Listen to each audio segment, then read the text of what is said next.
কাকা আপনি তো আগে কঠিন আওয়ামী লীগ করতেন, এখন কোন দল করেন আপনি? হ্যাঁ, ইসলামী দলের কথা বয়ান দিতে আছেন, কোন দল? ইসলামিক দল যদি সিস্টেম ভালো হয়, হ্যাঁ তারা একতা হয়, হ্যাঁ পরিবেশ হয়, হ্যাঁ তাই ইসলাম আমরা ইসলামের লোক, আমরা ইসলামিক। আর যদি এই দেশীয় খাইলে ফিল্লামি দল হয়, হ্যাঁ। তো আওয়ামী লীগই ভালো। ও, তো বর্তমানে কোন দলে আছেন আপনি? হ্যাঁ? বর্তমানে আপনি ইসলামের দাওয়াত দিতে আছেন, আপনি কোন দলে আছেন? কোন?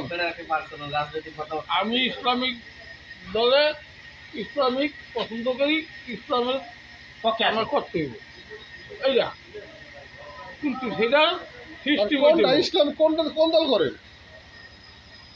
আমার সব ওটা আমার ওই যে আগে ইসলামের দলের আমি কোনটা ভালোবাসেন বলবেন তো? কোন? আমি মুসলমান, ইসলাম পছন্দ করি। একটা দলের ভোট দিতে হইব না? ইসলাম দল দল কি দল একটা যেটা আহে মিলে হয়ে দিবি, আপনি কথা তো ক্লিয়ার পাইলাম না। ক্লিয়ার হইব। এটা তো আপনি তো আওয়ামী লীগের রয়ে গেছেন, আপনি আওয়ামী লীগ ফেসিবাদী রয়ে গেছেন, বুঝলেন? শুরু সন্ধানী আপনি দেখছেন, ভাব ভালো না, আওয়ামী লীগের ভাব ভালো না, আর আপনি ইসলামের কথা কইতে আছেন। ইসলামের পক্ষে বাদ দেন, ফেসিবাদী বাদ দিয়া কেন ইসলামের দল করেন?